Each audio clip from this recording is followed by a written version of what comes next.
The first book of Proverbs announces, "These are the Proverbs of Solomon, son of David, the king of Israel." By its own testimony, though, the book of Proverbs had many authors. It is written in Psalm 24:23, "These are the sayings of the wise," literally wise ones. The same idea that the Proverbs in the book were written by number of sages is reiterated in Proverbs 1:6 and 22:17. But old translations die hard, and the authorship of these proverbs is still debated. What role did Solomon actually play in writing this wisdom literature? First of all, we need to ask, did Solomon have any pen name? In some passages of Proverbs, the sages who wrote the book are named. Proverbs 30 was written by Agur, son of Jakeh, but we know nothing else about him. Some believe Agur is a pen name of Solomon. However, there is little evidence to support this.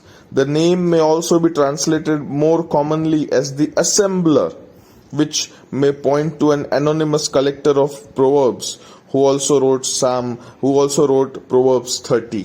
Now, Proverbs 31:1 informs us that King Lemuel wrote the famous chapter about the virtuous woman. In this verse, we learn that Lemuel was taught Proverbs by his mother.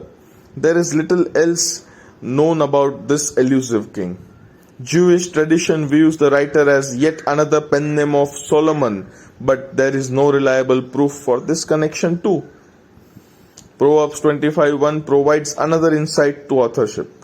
It is written that these also are Proverbs of Solomon, which the men of Hezekiah, king of Judah, copied. The word translated copied can also mean translated or transcribed. This passage that some of the Proverbs, perhaps 25 to 29, were produced by scribes living in the days of Hezekiah after a lifetime of Solomon. At least one anonymous sage did contribute to Proverbs. Portions of Proverbs 22 to 23 come from an Egyptian wisdom text composed before Solomon's lifetime, the Instruction of Amenemop.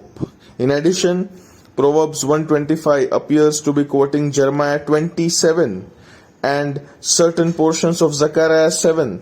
However, just because there may have been later additions to the book of Proverbs doesn't mean the entire book is dated later than Solomon.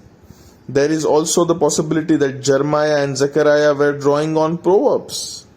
Because Proverbs 22 and 23 draws on an ancient Egyptian wisdom text that predates Solomon, it seems likely that he may be one of the authors, as Proverbs 1:1 and 10:1 portrays. In addition, the literary patterning in large sections of Proverbs, that is 10:1 to 22:16, mirrors ancient Egyptian wisdom literature, in which Egyptian scribes gave collections of sayings a formal title and prologue. So who wrote these Proverbs? Solomon? But he had good or wise company with him.